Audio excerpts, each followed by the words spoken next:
आता सुरू होत आहे देशातील सगळ्यात मोठा खटला आपकी अदालत रजत शर्मान सोबत।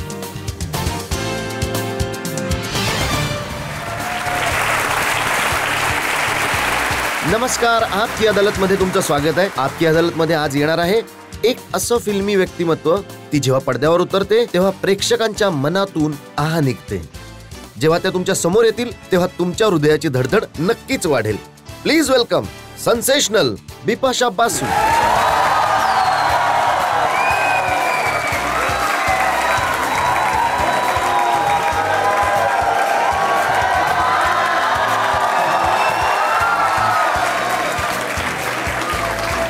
How's it going? Scared, nervous? I'm going to sit down. Thank you. आणि आता आज बिपाशा बासू यांच्यावरच्या खास खटल्यासाठी आम्ही जज म्हणून आमंत्रित केलं आहे प्रोड्युसर, डायरेक्टर, रायटर, थिंकर आणि एक अशी व्यक्ती जी बिपाशा बासू यांना खूप चांगल्या प्रकारे ओळखते। Please welcome Mahesh Bhatt.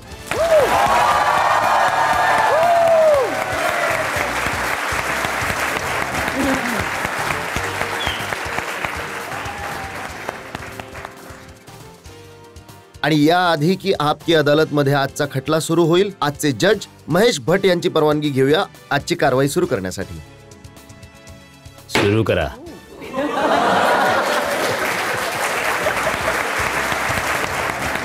आपकी अदालत मध्ये पहिला आरोप बिपाशा बासू यांच्यावर। आपकी अदालत मध्ये फिल्म स्टार बिपाशा बासू यांच्यावर आरोप आहे की त्या तरुणांना बिघडवत आहेत। बिपाशा, मागील 11 वर्षांपासून नवतरुण तुम्हाला रुपेरी पडद्यावर बघतायत। कधी तुम्ही म्हणता बीड़ी जलैले जिगर में बड़ी आग है, कधी तुम्ही म्हणता फूक दे रे। का बिघडवत आहात तुम्ही यांना?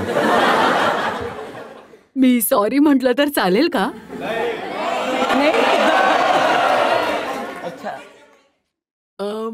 आम्ही बिघडण्यासाठी तयार आहोत। काय जनरेशन आहे, हे बिघडण्यासाठी तयार आहेत। खरं तर मी माझ्या बाजूने हेच म्हणेन की बीडी जलैलेमुळे तर माझा खूप फायदा झाला आणि और सिर्फ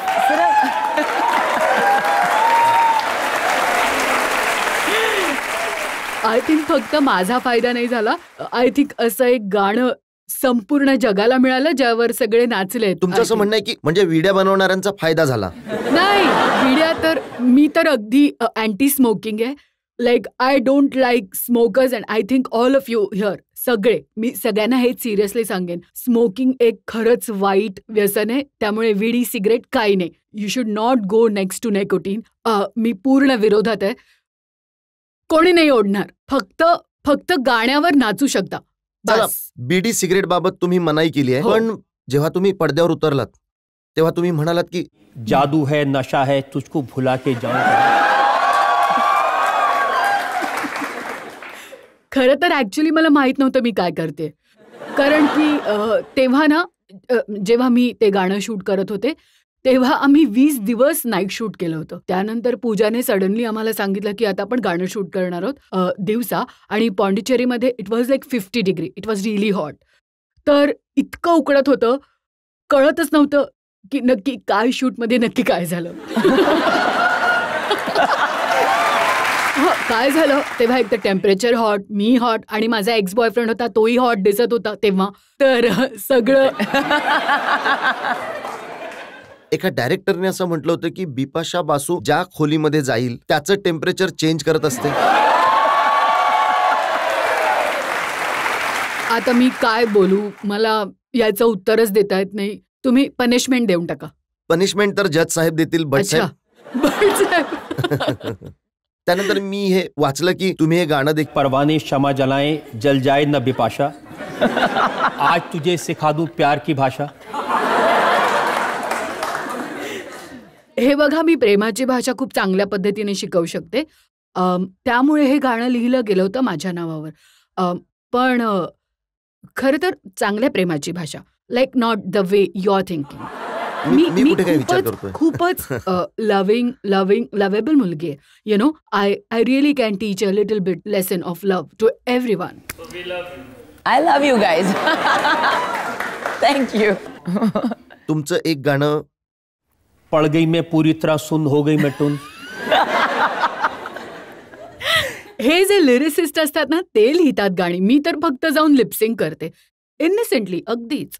आणि ही माझ्या अब्बास मस्तानची फिल्म आहे. ते माझे फेवरेट डिरेक्टर आहेत, माझे फर्स्ट डिरेक्टर आहेत, तर खूप रिस्पेक्ट करते मी त्यांची. त्यामुळे मी गाणं ऐकत देखील नाही. ते म्हणतात सेटवर ये आता बिपाशा आणि हे गाणं गा, लिपसिंग कर. तर मला तर फिल्मवाल्यांनी सांगितलं होतं की हे गाणं गाऊन तुम्हाला चिकनी चमेलीला टक्कर द्यायची होती. नाही, Chikni Chameli I think has surpassed everything. इतर गाण्यांच्या खूप पुढे निघून गेली. मीही त्या गाण्यावर खूप नाचले. आय थिंक चिकनी चमेलीला मी टक्कर नाही दिली आहे त्या गाण्यामध्ये. पण हे तर खरं आहे की जे गाणं तुम्ही गाता, ज्या प्रकारची ऍक्टिंग तुम्ही करता, ज्या पद्धतीने तुम्ही डायलॉग्स बोलत असता, नवतरुण बिघडतातच. तुम्ही बिघडलात? मी तुम्हाला आणखी एक उदाहरण देतो. तो जिस्म मध्ये तुमचा एक डायलॉग होता, तुम्हाला आठवत असेलच. ये जिस्म प्यार नहीं जानता. जानता है तो भूख, सिर्फ जिस्म की भूख. हे बघा, ती बिपाशा बासू नव्हती.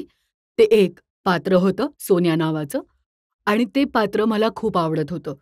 आणि ॲक्च्युली मी पहिल्यांदा एखाद्या फिल्मसाठी इतकी फिल्डिंग लावली होती. मी भटसाहेब आणि पूजाकडे गेले होते आणि मी म्हटलं होतं की ही फिल्म मला करायची आहे आणि तुम्ही मला या फिल्ममध्ये घ्या.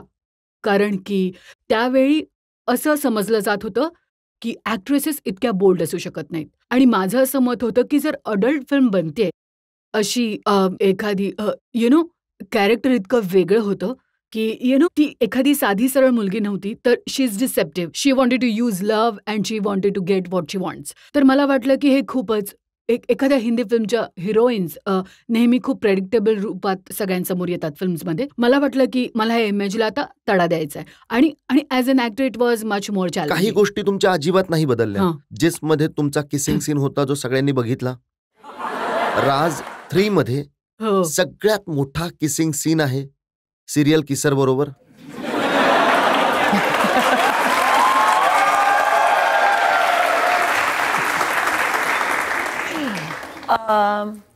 हे बघा, मी नेहमीच हे म्हटलंय की स्क्रीनवर किसिंग करणं ही खूप कठीण गोष्ट आहे. कारण की तो एक इंटिमेट मोमेंट असतो.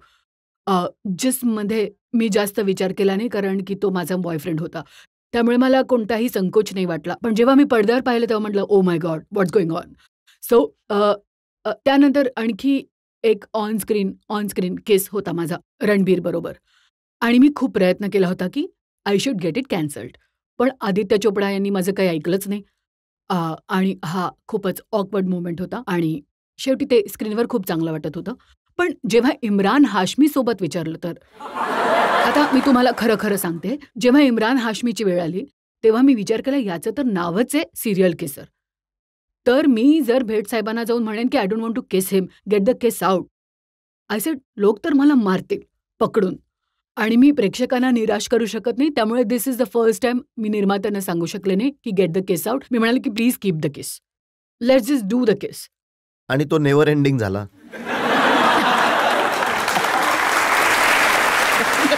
असं नाहीये, नेव्हर एंडिंग झाला नव्हता. तो सीन खूप मोठा होता. सीन मोठा होता की किस मोठा होता? नाही, द प्रॉब्लेम इज किस करत असताना तो सीन होता. त्यामुळे खूप अवघड होतं, खरंच अवघड होतं.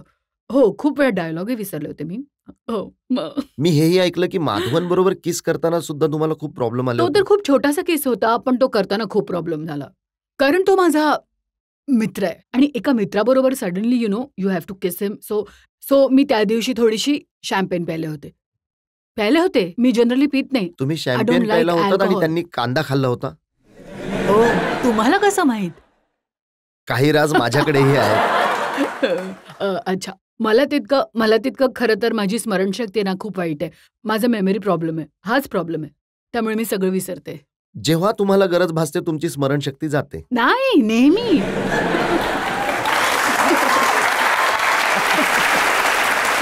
नाही, खरंच माझी मेमरी आहे ना, I said my memory last for 3 months.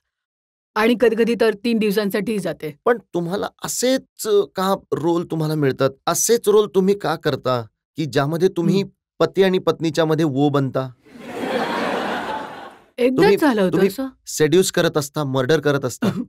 अशा पद्धतीचे डार्क रोल प्ले करणं मला खूप आवडतं, कारण की मी एक सर्वसाधारण मुलगी आहे. माझं आयुष्य खूप बेसिक आहे. डेफिनेटली फेमस आहे. पण या व्यतिरिक्त जेव्हा मी घरी जाते, मी त्याच गोष्टी करते जे सगळे इथे असलेले करतात. So to live the life of somebody else which is very different from mine excites me. तुम्ही घरी नक्की काय करत असता हे मी तुम्हाला दाखवणार आहे आता. मी तर तुम्हाला तुमच्या चित्रपटांविषयी विचारत होतो. आता बघा तुम्ही घरी नक्की काय करत असता हे फोटो. बर्ड साहेब, आता बघा मी आराम फिल्म मध्ये करते. हे आराम करताय हो. तुम्ही. रिलॅक्स. आराम करणं चांगलं आहे ना. घरी मस्त आराम करायचं. You should be relax all the time.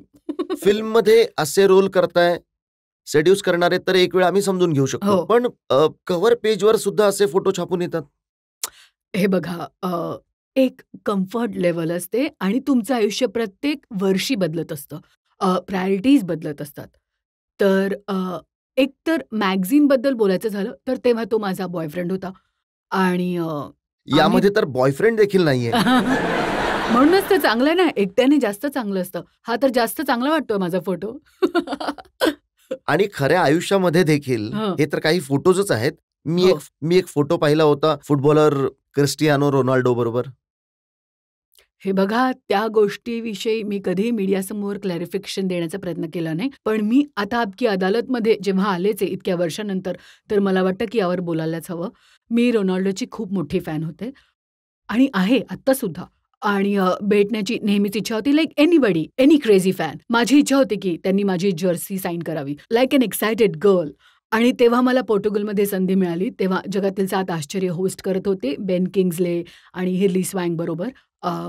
माझी भेट रोनाल्डोंशी झाली होती आणि मी त्यांना एक अवॉर्ड सुद्धा दिला होता. आणि त्यानंतर आम्ही डिनरला त्यानंतर सगळे एका पार्टीमध्ये डिनरसाठी भेटले होते आणि रोनाल्डो खूप उंच आहेत आणि आम्ही सगळे डिस्कोमध्ये गेलो होतो तेव्हा खूप आवाज होता, जिथे पापराझीजना अलाउड नव्हतं.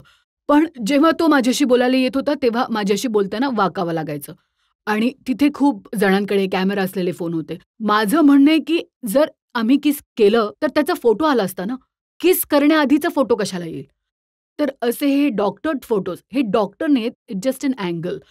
सो इव्हन जेव्हा मी हा फोटो पाहिला होता तेव्हा माझा मित्र होता की बिपाशा, तुझा सन टायब्लॉइडमध्ये फोटो आलाय रोनाल्डो बरोबर आणि तू तो तोही बघितला का? फोटो आहे माझ्याकडे जर तुम्हाला बघायची नाही इच्छा नाही, असेल माझी तर. इच्छाच नाही बघायची. मला वाटतं हा सगळ्यात एम्बॅरेसिंग क्षण आहे माझ्या आयुष्यातला, कारण की मी खूपच रिस्पॉन्सिबल मुलगी आहे आणि त्यावेळेस मी एका रिलेशनशिपमध्ये होते. सो मी अशा पद्धतीची मुलगी अजिबात नाहीये जी एखाद्या मुलाला फसवेल. त्यामुळे मी ही गोष्ट अगदी फ्रँकली, ऑनेस्टली सगळ्यांसमोर सांगू शकते की जेव्हा जर मी प्रेम करते तर ते मी पूर्ण मनापासून करते. So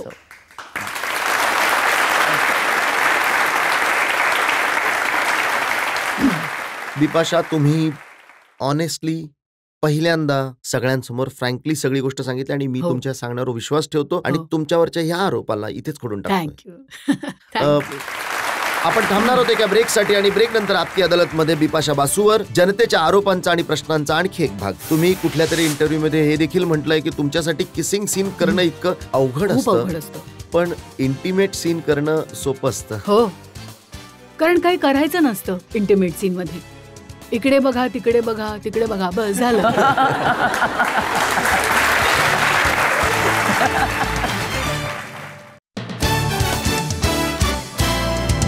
welcome back. आपकी अदालत मध्ये आज आमच्या पाहुण्या आहेत फिल्म स्टार बिपाशा बासू. आपकी अदालत मध्ये पुढचा आरोप. आपकी अदालत मध्ये फिल्म स्टार बिपाशा बासू यांच्यावर आरोप आहे की ह्या त्यांच्या सेक्स अपीलवर खूप ऑब्सेस्ड आहेत.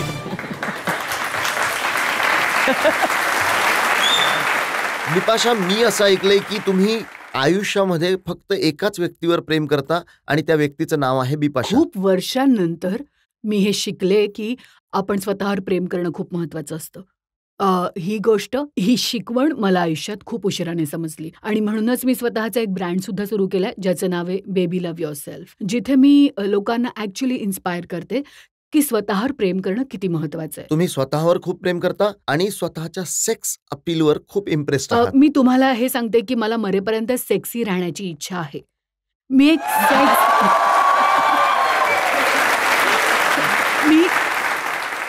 माझी इच्छा आहे की मी एक सेक्सी ग्रँडमदर व्हावे आणि मी माझ्या ग्रँडचिल्ड्रनला सांगेन की चला don't mess with me, I am your sexy grandmother. Okay, तर हे माझे विचार आहेत.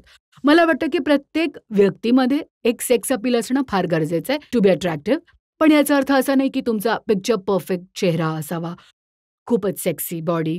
मला वाटतं तुमचं व्यक्तिमत्व सेक्सी असायला हवं आणि सेक्स अपील हे कोणी मिळवू शकत नाही, ते तुमच्याकडे जन्मजात असावं लागतं. आणि जर तुम्ही म्हणत असाल की मी माझ्या सेक्स अपीलचा वापर करते फिल्म इंडस्ट्रीमध्ये, तर मी मान्य करते, कारण की मला वाटतं की सेक्सी हा एक खूपच वाईट शब्द मानला जात होता जेव्हा मी एंट्री घेतली होती फिल्म इंडस्ट्रीमध्ये.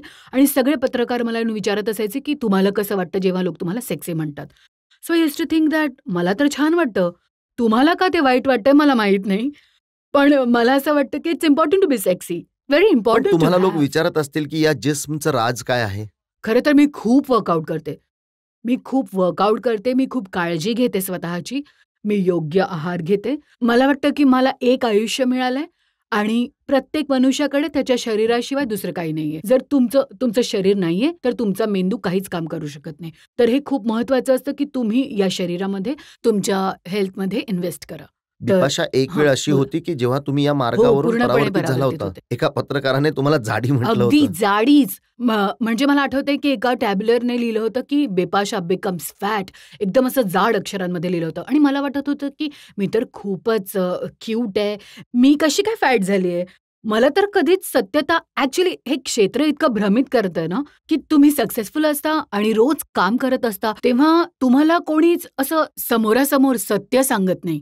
आणि इतक्या वर्षांपूर्वी मला वाटतं की मी 23-24 वर्षांची असेन तेव्हा, जेव्हा मी फॅट होते आणि तेव्हा मला वाटायचं की मी तर खूप सक्सेसफुल आहे, माझ्याकडे तर इतकं काम आहे, मी तर चांगली दिसते, मला कुणी काहीच म्हणत नाहीये. पण त्या हार्श रियालिटीची खरंच खूप गरज असते कधी कधी. ते तुमच्या त्यावेळेच्या आजूबाजूचे लोक असतात ना, ते तुम्हाला कधी कधी भ्रमित करत असतात फिल्म इंडस्ट्रीमध्ये. सो आय थिंक तेव्हा मला गरज होती एका जोरदार फटक्याची. चला आता जाड झालीयस, स्वतःवर लक्ष द्यायला सुरुवात कर. कारण फिल्म इंडस्ट्री हे एक व्हिज्युअल माध्यम आहे, त्यामुळे खूप गरजेचं असतं तुम्ही स्वतःला खूप चांगल्या पद्धतीने प्रेझेंट करणं. आणि म्हणून मला धूम 2 मध्ये बिकनी घालण्यासाठी तुम्ही स्वतःचं वजन कमी केलं होतं. हो, मला 1 वर्षाचा वेळ दिला होता आदित्य चोपडांनी, कारण जेव्हा त्यांनी सांगितलं होतं की रिओला जाऊन तुम्हाला बिकनी घालावी लागेल, सर्फिंग करावी लागेल. मी म्हटले मी कसं करणार आहे, मी इतकी जाड झाले, मी स्क्रीनवर बिकनी घालूच शकत नाही. तेव्हा ते म्हणाले की मी तुला 1 वर्ष देतो. So I think it help me. मला वाटतं की मी माझं फिटनेसवरचं जे प्रेम आहे त्याची सुरुवात नो एंट्रीपासून झाली आणि त्यानंतर पुढे जाऊन धूम 2. मला वाटतं it just I become more and more aware about health and fitness. आधी फक्त रिक्वायरमेंट होती म्हणून, म्हणजे तुम्ही जर फिल्म इंडस्ट्रीमध्ये आहात म्हणून तुम्हाला फिट दिसणं गरजेचं आहे, पण हळूहळू ही माझी आवड बनली. हो, फिट दिसणं तर ठीक आहे, पण दाखवणं काहीतरी गडबड आहे. मला नाही वाटत तसं. मी सहमत नाही तुमच्याशी. मला वाटतं की तुम्ही कॉन्शियस नाही आहात, तुमची चांगली बॉडी आहे आणि तुम्ही कॉन्फिडंट आहात की कुणी तुमच्या डोक्यावर बंदूक ठेवली नाहीये की तुम्ही दाखवा. जर तुम्ही जबाबदारीने स्वतःच्या मर्जीने बिकनी घालून स्क्रीनवर स्वतः येऊ इच्छितात, तर मला त्यात कुठेही प्रॉब्लेम दिसत नाही. कारण मी जर कुठे गोव्याला जाते किंवा मायामीला जाते तर मी बिकनी घालते. आय एम अ बीच बम. मला बीचवर जायला खूप आवडतं. आणि जर का मी माझ्या खऱ्या आयुष्यात घालते बिकनी, त्यामुळे मला नाही वाटत की मला स्क्रीनवर घालण्यासाठी काही प्रॉब्लेम असावा. पण जेव्हा कधी तुम्ही अशा प्रकारचे रोल करण्याचा प्रयत्न केला, ज्यामध्ये सेक्स अपील नव्हता, ज्यामध्ये आक्रोश एक फिल्म होती, हो. लम्हा एक फिल्म होती काश्मीरवर, आक्रोश फिल्म होती बिहारच्या समस्यांवर आधारित, त्या फिल्म चालल्या नाहीत.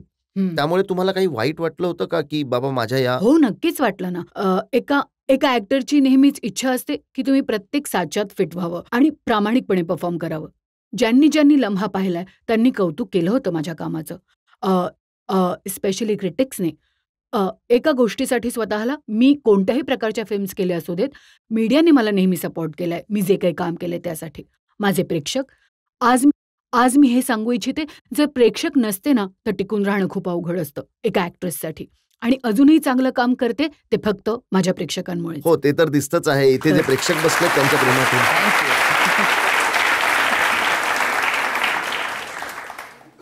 पण त्यानंतर तुम्ही मार्ग बदलला. इम्रान हाशमी ज्यांच्याबरोबर तुम्ही म्हणाला होतात की याच्याबरोबर तुम्ही काम नाही करणार, याची उंची कमी आहे. तेव्हा बघा, मी आंधळी आहे ना.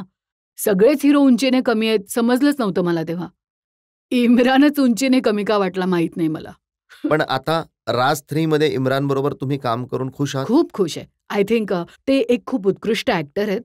तो सिरियल किसरचा फक्त एक जो टॅग आहे तो इंटरेस्टिंग आहे, पण त्याच्याही पलीकडे मला वाटतं Imran Hashmi he is just grown as an actor. त्यांच्या पहिल्या चित्रपटाचा भाग होते मी. फुटपाथ केला. फुटपाथमध्ये आम्ही दोघांनी एकत्र काम केलंय. त्यांचं असं मत आहे की फुटपाथ नाही चालला कारण आम्ही दोघांनी भावा बहिणीचं पात्र साकारलं होतं. सो तो खूप टॅलेंटेड आहे. खूपच उत्कृष्ट कलाकार आहे. तुम्ही एका इंटरव्ह्यूमध्ये असंही म्हटलं होतं की तुमच्यासाठी किसिंग सीन करणं अवघड आहे, पण इंटिमेट सीन करणं खूप सोपं आहे. हो, कारण काही करायचं नसतं ना इंटिमेट सीनमध्ये. इकडे बघा, तिकडे बघा, इकडे बघा, बस झालं.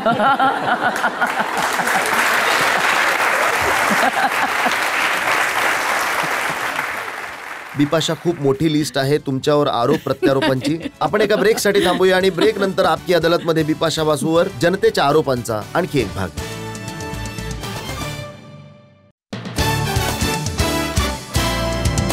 Welcome back.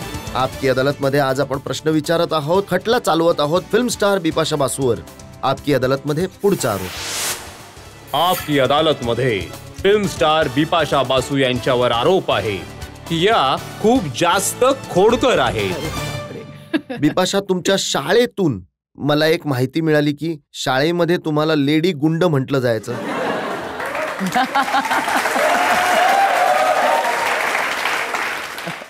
तुमच्यापेक्षाही मोठ्या मुलांची धुलाई करत होतात तुम्ही? करत होते. आणि एकदा तर परीक्षा न देण्यासाठी तुम्ही ऍक्टिंग केली होती.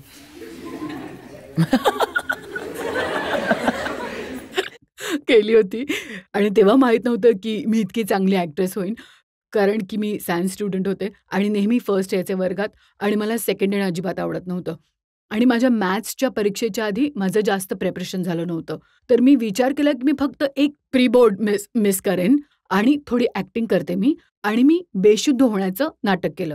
मी माझी उजवी बाजू पकडून बेशुद्ध पडले. आणि मग त्यानंतर मम्मी आली, आंटी आली, पप्पा तेव्हा नव्हते तिथे. आणि सगळ्यांनी बघितलं आणि मी रडायला लागले. अगदी डोळ्यातून अश्रू यायला लागले. आणि मग त्यानंतर मम्मी म्हणाले की चला हिला आपण डॉक्टरकडे घेऊन जाऊया. आणि मी ते सरळ हॉस्पिटलमध्ये घेऊन गेले. त्यानंतर ते म्हणाले की हिचं अपेंडिसायटिसचं ऑपरेशन आत्ताच करूया. आणि मग त्यानंतर मी जोरजोरात ओरडायला लागले की नाही, मी नाही करणार, कारण पप्पा नाहीये तिथे. तुम्ही सगळे नाही, माझं पोट दुखत नाही आता, मला काही होत नाहीये, मला परीक्षा द्यायची आहे. त्यांनी माझं काहीच ऐकलं नाही आणि त्यांनी माझं ऑपरेशन केलं त्याच दिवशी. त्यामुळे माझ्या इथे इतकी मोठी खूण आहे माझ्या पोटावर. आणि ती खूण मला नेहमी आठवण करून देत राहते की खोटं कधीच बोलू नकोस. हॉरिबल होतं. आणि त्यानंतर मी सगळ्या एक्झाम्स मिस केल्या आणि मला इंजेक्शनचीही भीती वाटते. आणि मग सरळ माझं ऑपरेशन झालं त्यानंतर. आणि मला त्यानंतर चालता येत नव्हतं. 15 दिवस लागले बरं व्हायला. ते इतकं भीतीदायक होतं. आणि ही गोष्ट मी माझ्या आईवडिलांना आता 2 वर्षांपूर्वी सांगितली. दे कांट बिलीव्ह मी. मी इतकं मोठं त्यांना समजले की किती मोठी ऍक्ट्रेस होती लहानपणापासून. Solid actress. म्हणजे स्ट्रेट ऑपरेशनच म्हणजे नक्कीच काहीतरी मोठी गोष्ट आहे. तुमच्या आईला तेव्हा शॉक लागला होता जेव्हा तुम्ही 15 वर्षांच्या होता आणि त्यांना सांगितलं होतं की माझा बॉयफ्रेंड आहे आणि मला लग्न करायचंय त्याच्याशी. मला आज ही गोष्ट मला आठवते फक्त कारण माझी आई खूप ड्रामॅटिक आहे. फिल्ममधल्या आयांसारखी. अगदी त्या असतात ना किरण खेर टाईपमध्ये. माझी आई अगदी तशीच आहे, बंगाली स्टाईलमध्ये. तर मी शाळेमधून आले आणि म्हणाले की मम्मी माझं एका मुलावर प्रेम आहे. आणि माझी आई उभी राहिली आणि अगदी गादीवर पडून असं एकदम बेशुद्ध होण्याचं नाटक. आणि मी आईला म्हणाले की तू काहीच नाही बोलणार आहेस, मला 2 सलवार कुर्ते हवेत, कारण की मी नेहमी शॉर्ट्स घालायचे त्यावेळी. म्हणलं मला 2 सलवार कुर्ते शिवून दे, कारण की तो मारवाडी आहे आणि त्याच्या घरच्यांचं असं म्हणणं आहे की मी सलवार कुर्ता घालावे आणि आजपासून मी व्हेजिटेरियन आहे. आणि त्याआधी मी एकदम हार्डकोर नॉन व्हेजिटेरियन मुलगी आणि मी अचानक सगळ्यांना सांगितलं की मी आजपासून व्हेजिटेरियन होणार आहे आणि सलवार कुर्ता घालणार आहे आणि मी फक्त याच्याशीच लग्न करणार. त्यामुळे माझ्या बिचाऱ्या आईकडे काही चॉईसच नव्हता, पण मला त्याने सलवार कुर्ता शिवूनही दिला. And so see, I am very loving girl. जेव्हा मी एखाद्यावर प्रेम करते तेव्हा एकदम फुल ऑन प्रेम करते, पण ते जास्त दिवस चाललं नाही कारण की मी मुंबईला आले. तुम्ही इतक्या त्यानंतर. लव्हिंग आहात की तुमची आई हे म्हणते की माझी बॉनी तर हिटलर आहे. हो, हिटलर आहे. आता घाबरते थोडीफार माझी आई. थोडीफार घाबरते मला आता, कारण की त्यांना माहिती आहे की मी अशी आहे की मला राग जितक्या लवकर येतो तितक्या लवकर जातो सुद्धा. की माझा राग असा फार काळ टिकत नाही. तो एकदम अगदी असा फालतू राग असतो. पण अशी टफ दिसणारी आणि रागीट स्वभावाच्या बिपाशाला भूतांची भीती वाटते. खूपच. भूतांची, अंधाराची, एकटं राहण्याची, मला ह्या सगळ्याची भीती वाटते लहानपणापासून. मला असं वाटतं की माझ्या आईवडिलांनी मला खूप घाबरवलं असणार लहानपणापासून. काहीतरी केलंय. मी ताईशिवाय झोपू शकत नव्हते लहानपणापासून. पण हे खरं आहे का की जर आयुष्यात काही दुःख आलं किंवा त्रास झाला तर तुम्ही खूप रडता? हो, एकदम असं 2-3 आरडाओरडा करून. दिवसांपर्यंत? 2-3 दिवस बाहेर पडत नाही रूममधून. रडून संपवून टाकते. पण 3 दिवसानंतर no turning back. Like that's it. Solution शोधा आणि पुढे चला. हां.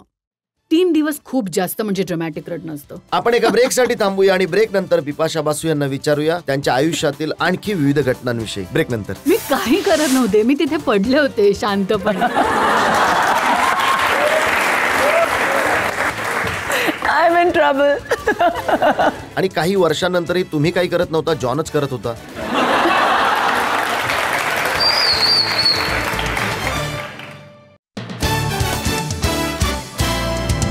Welcome back. आपकी अदालत मध्ये आज आपल्या पाहुण्या आहेत film star Bipasha Basu. Sensational Bipasha Basu यांच्यावर जनतेच्या वतीने पुढचा आरोप. आपकी अदालत मध्ये फिल्म स्टार बिपाशा बासू यांच्यावर आरोप आहे की या वादविवाद निर्माण करतात. वयाच्या 17व्या वर्षी तुम्ही पहिली कमर्शियल ऍड केली होती आणि त्यामुळे इतके वाद निर्माण झाले होते की तुमच्या घराबाहेर डेमॉन्स्ट्रेशन झालं होतं बायकांचं. हो. आठवतंय ना? हे तर नाही विसरलात ना तुम्ही? हो, आता आठवण्याचा प्रयत्न करते. हो. आय थिंक कलिडा कॅम्पिंग. हो कलिडा सांगा काय कॅम्पिंग झालं बद्दल होतं तेव्हा? बोलताय ना? लहान होते मी. थोड्याफार चुका केल्यात मी आणि त्या चुकांचा स्वीकारही करते. I think it was a lingerie campaign that I have done with Dino. त्याचं जे पहिलं पोस्टर बाहेर आलं होतं ते बॅन झालं होतं. कारण मी काहीच करत नव्हते. हो, तुम्ही तर खूप इनोसंट आहात ना. डिनो काहीतरी करत होता आणि अँड इट गॉट आणि आमचे जे खरं तर ही खूप दुःखद गोष्ट आहे, कारण की प्रभुतो दासगुप्ता ज्यांनी ते कॅम्पेन शूट केलं होतं त्यांचं आत्ता निधन झालं. ते भारतामधील एक सर्वोत्तम फोटोग्राफर होते. त्यांनी खूप फन लव्हिंग कॅम्पेन शूट केलं होतं between a couple in bed. आणि हो, त्यावर बॅन तुम्ही आला म्हणताय की होता. आधी तुम्ही काय करत नव्हता, डिनो काहीतरी करत मी होते. काही करत नव्हते. मी पडून होते शांतपणे.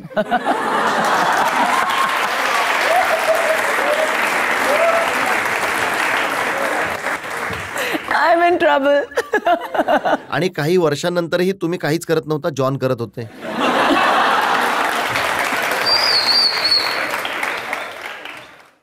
नाही, तेव्हा मी करत होते. तेव्हा मी थोडी मोठी झाले होते.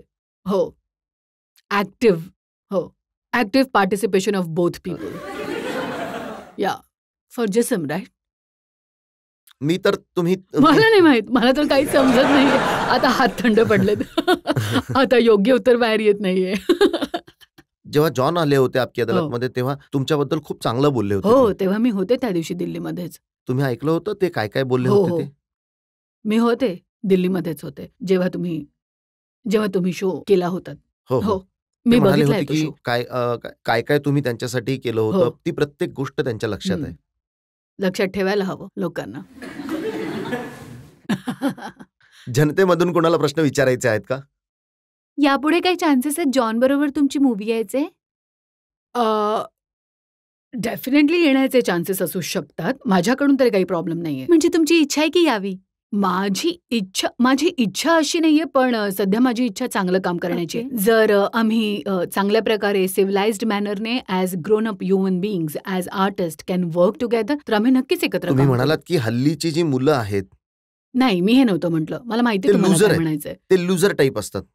मी असं नाही म्हटलंय. मी ॲक्च्युअली जर्नलिस्ट तेव्हा आला होता आणि तो म्हणाला होता, "अरे, there are so many hot men around you. Are you dating anyone?" आणि मी म्हटलं होतं की no, they are all losers. असं मस्तीमध्ये, काही सिरियसनेस नव्हतं त्यामध्ये. आणि त्याने टायटल दिलं की ऑल मेन आर लुजर्स. मग त्यानंतर मी एक ट्विट केलं होतं की आय लव्ह मेन. आणि आणि हे खरं आहे. I love main. You know, माझे सगळे मित्र मेल मित्र आहेत. आणि मला असं नाही वाटत. मला खरंच असं वाटत नाही. मला वाटतं पुरुष फॅन्टॅस्टिक आहेत.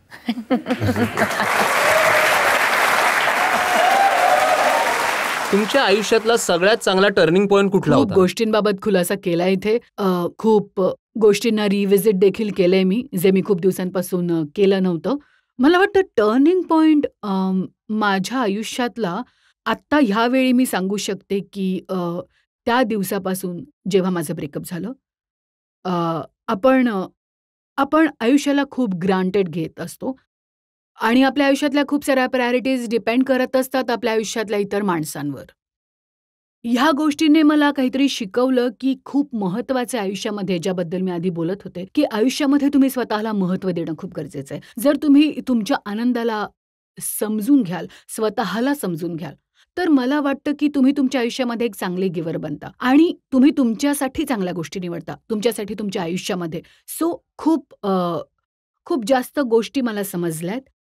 मी खूप अ, अ, जसं मी सांगितलं, की माझ्या मित्रांना असं वाटतं, की मी एक अशी एकदम happy go lucky hippie kind of a girl. तर थोडीफार मॅच्युरिटी आली आहे माझ्यामध्ये. त्याआधी मी आयुष्यात खूप फॅन्टसीमध्ये जगत होते. पण आता माझ्या आयुष्यामध्ये थोड्याफार प्रमाणात मॅच्युरिटी आली आहे. तुम्ही खूप घाबरता भूतांना, अंधाराला आणि इतर सगळ्या गोष्टींना, तर मग तुम्ही राज आणि राज 3 मध्ये कसं काम केलं? हे बघा, मला असं वाटतं की ही जी भीती आहे माझ्या मनामध्ये लहानपणापासून, आय थिंक अशा फिल्म्स करून मी प्रयत्न करते की की मी माझ्या आयुष्यातल्या भीतीला फेस करेन. मी दिसत नाही तशी भित्री, पण मी आहे. अ, आणि मी खूप प्रयत्न करते की मी जगातल्या ज्या ज्या गोष्टींना घाबरते, मी त्यांचा सामना करावा. आणि आणि कुठेतरी मला स्वतःसाठी थोडं स्ट्राँग बनायचंय. मला माहीत नाही. And I also feel all you girls, सगळ्यांनी आपल्या आयुष्यामध्ये, जर तुमच्या आयुष्यामध्ये कसली भीती आहे, तर खरंच तुम्ही तिला जाऊन फेस केलं पाहिजे. तिच्यापासून पळ तुम्हाला काढण्यापेक्षा. पालीची खूप भीती वाटते? हो, खूप भीती वाटते मला तिची. मला तिला फेस करायचं नाहीये. मी खूप तुम्ही घाबरते. म्हणताय ना, ज्या ज्या गोष्टींना तुम्ही घाबरता त्याला फेस करावं. मग मी- पाहिजे तर मागूया एखाद दोन. मी इतक्या जोरात पळीन ना इथून, एका सेकंदात दिसेन अशी होईन. नाही, मला त्या पालीची खूप भीती वाटते. अजिबात नाही. मी एक शो बघितला होता. एक गेम शो एका मोठ्या चॅनलवर येणार होता, की मुली बसल्या होत्या आणि त्यांच्या चेहरा आंबा लावला होता, आंब्याचा रस, आणि इतक्या मोठमोठ्या पाली सोडल्या होत्या त्यांच्या अंगावर. आणि त्या मुलींपैकी काही माझ्या मैत्रिणी होत्या, fellow models like Netra and all, आणि याना गुप्ता, आणि त्या पालीत त्यांच्या संपूर्ण चेहऱ्यावर मी असते तर मेले असते. मला असे पैसे नकोयत. मला असा एक्साइटमेंट अजिबात नकोय. ती पाल येऊन माझ्या चेहऱ्यावरची चिकटून राहील नाही.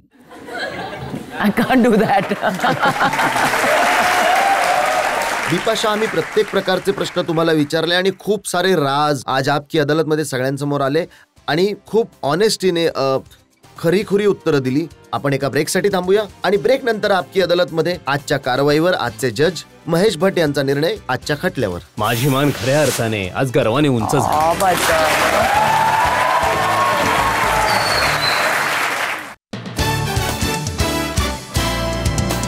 Welcome back. आपकी अदालतमध्ये आज आम्ही खटला भरवला होता बिपाशा बासू यांच्यावर. आम्ही त्यांना विचारलं त्यांच्या येणाऱ्या फिल्मविषयी, आम्ही त्यांना विचारलं त्यांच्या भीतीविषयी, त्यांच्या रिलेशन्सच्या विषयी, त्यांच्या लहानपणाबद्दल. बिपाशाने प्रत्येक प्रश्नाचं इमानदारीने खरेपणाने उत्तर दिलं. आता वेळ आहे आपकी अदालतमध्ये आजचे जज प्रोड्युसर डायरेक्टर महेश भट यांच्या निर्णयाची. एखादी गोष्ट जी मनातून बाहेर येते ती प्रभाव टाकते. बिपाशा ही मनापासून बोलली. संपूर्ण हिंदुस्तान तुम्हाला मनापासून सलाम करतो. तुम्ही एक निडर महिला आहात. ह्या तरुण पिढीची एक रोल मॉडेल आहात. तुम्ही तुमच्या अटीनुसार जीवन जगतात. तुम्हाला दुःखाने घडवलंय, मजबूत केलंय आणि तुम्हाला एका अशा वळणावर आणून ठेवलंय जिथून तुमचा एक नवीन प्रवास सुरू होतोय. खूप खूप शुभेच्छा. माझं सौभाग्य आहे की तू माझ्या आयुष्यात मला भेटलीस. आज तुला बघून माझी मान खऱ्या अर्थाने गर्वाने उंच झाली.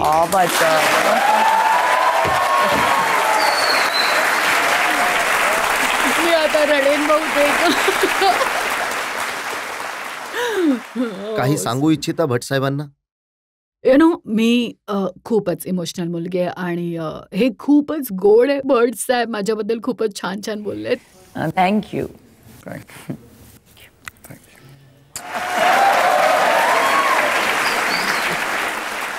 बिपाशा, प्रार्थना करतो की तुम्हाला अशा छान छान कॉम्प्लिमेंट्स मिळत राहो. असेच तुमच्या डोळ्यांमध्ये आनंदाश्रू येत राहो. तुमचे सिनेमे सफल होत राहो. प्रेक्षकांना एंटरटेन करत राहा. खूप मोठ्या स्टार बनून राहा. आणखी खूप फिल्म्स करत राहा. लोकांचं तुम्हाला खूप प्रेम मिळत राहो. आजचा शो आपण इथेच थांबूया. पुढच्या आठवड्यात आपली भेट होणार आहे एका नवीन व्यक्तिमत्वाशी. तोपर्यंत नमस्कार.